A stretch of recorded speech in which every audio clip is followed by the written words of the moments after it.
श्रीगणेशाय नमः। श्रीसरस्वत्यै नमः। श्रीगुरुभ्यो नमः। कृष्णाय वासुदेवाय देवकीनन्दनाय च नन्दगोपकुमाराय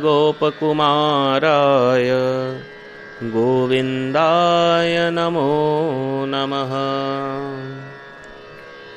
ज्येष्ठ मास शुक्ल पक्ष निर्जला एकादशी व्रत कथा।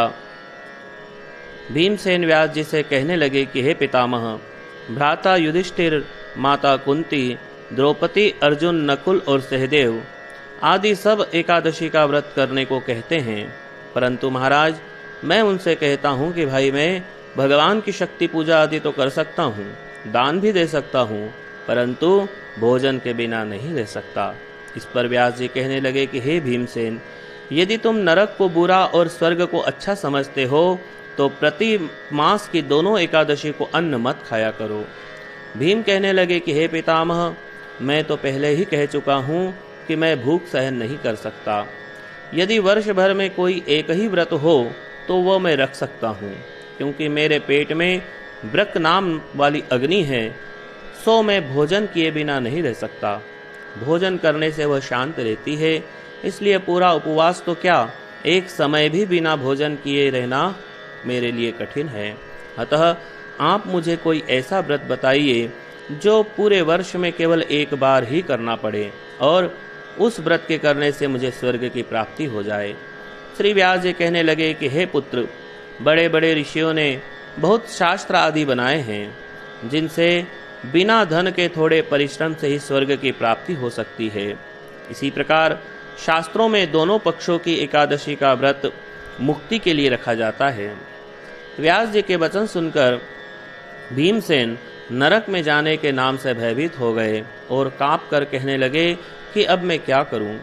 मास में 2 व्रत तो मैं कर नहीं सकता, हाँ वर्ष में एक व्रत करने का प्रयत्न अवश्य कर सकता हूँ। अतः वर्ष में एक दिन व्रत करने से यदि मेरी मुक्ति हो जाए तो ऐसा कोई व्रत बताइए। यह सुनकर व्यास जी कहने लगे कि वृषभ और मिथुन की संक्रांति के बीच ज्येष्ठ मास के शुक्ल पक्ष की जो एकादशी आती है उसका नाम निर्जला है। तुम उस एकादशी का व्रत करो।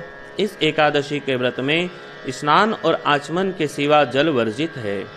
आचमन में 6 मासे से अधिक जल नहीं होना चाहिए, अन्यथा वह मद्यपान के समान हो जाता है।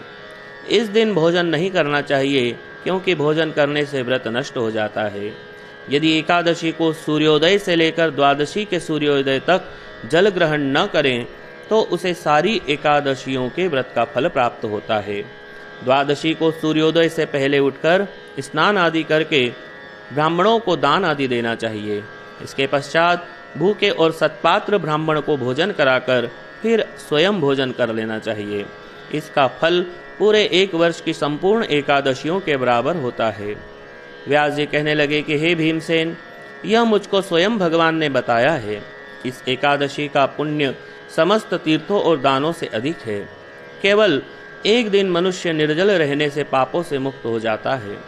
जो मनुष्य निर्जला एकादशी का व्रत करते हैं उनकी मृत्यु के समय यमदूत आकर नहीं घेरते, बल्कि भगवान के पार्षद उसे पुष्पक विमान में बिठाकर स्वर्ग लोक को ले जाते हैं। अतः संसार में सबसे श्रेष्ठ निर्जला एकादशी का व्रत है, इसलिए यत्न के साथ इस व्रत को करना चाहिए।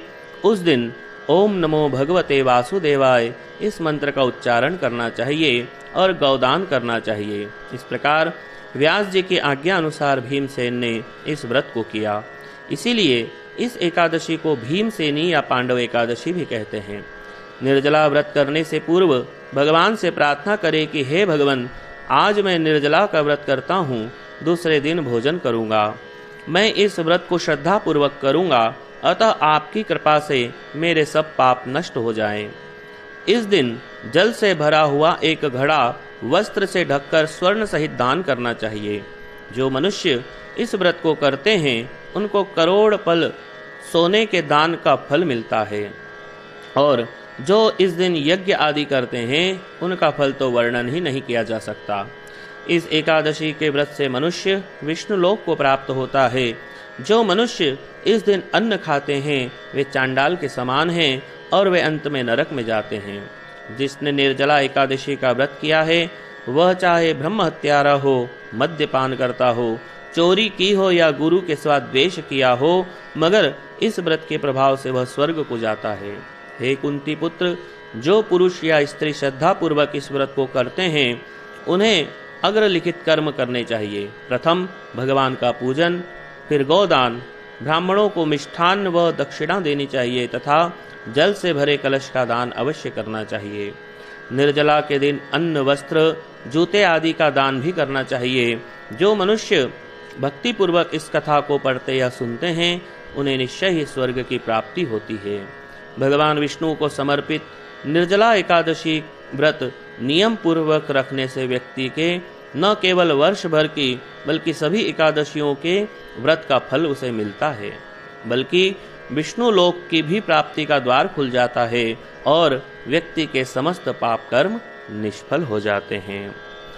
अच्युतम केशवम राम नारायणम कृष्ण दामोदरम वासुदेवम भजे श्रीधरम माधवम गोपिका वल्लभम श्रीजानकी नायकम श्रीरामचंद्रम भजे श्रीजानकी नायकम श्रीरामचंद्रम भजे। बोलिए श्री कृष्णचंद्र भगवान की जय।